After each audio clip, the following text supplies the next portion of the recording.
سلام به شما دوستای عزیزم، امیدوارم که حالتون عالی باشه.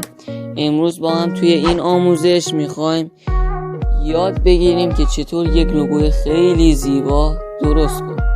خب اولین قدمی که باید برداریم برای این آموزش اینه که رنگ استروک رو یه رنگی بهش بدیم، رنگ اصلی رو خاموشش بکنیم.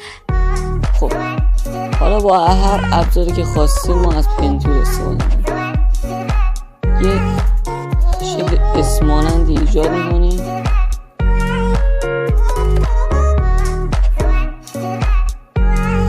خب به این شکل.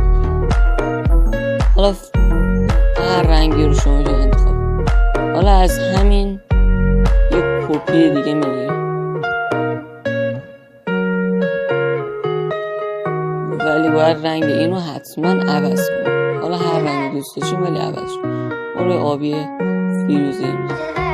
حالا این دوتا رو با هم انتخاب می‌کنیم و از قسمت آبجکت، بلند و میک اینطوریشون می‌کنیم به این صورت داریم. خب حالا بعد از این کار میتونیم با همون رنگ آبی اولی یک دونه اس دیگه عین همین بکشیم، ولی بزرگتر از این باشه. خب همین خوب دیگه بزرگش. حالا همه اینا رو انتخاب میکنیم از قسمت آبجکت، بلند، ریپلیس اسپاین اینطوریش میکنیم.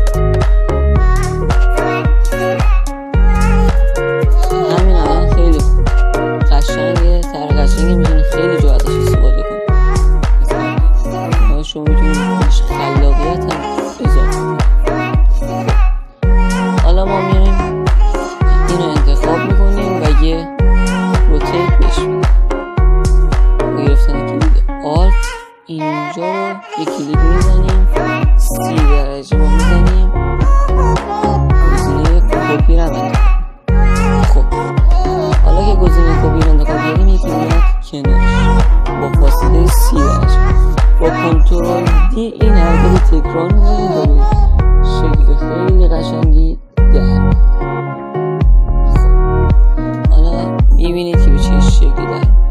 همه اینا رو انتخاب می‌کنیم، می‌اریمشون این وسط و حالا می‌تونیم از قسمت آبجکت گروهشون کنیم که این طرف این همشون با هم باشه، این طرف اون طرف نه. خیلی ممنونم از اینکه ما رو تا آخر این آموزش همراهی کردید. امیدوارم که این آموزش به دردتون بخوره. حتما چنل ما رو سابسکرایب بکنین اگه نکردید و از این ویدیو و آموزش های دیگه حمایت کنید. خیلی ممنون. خداحافظ.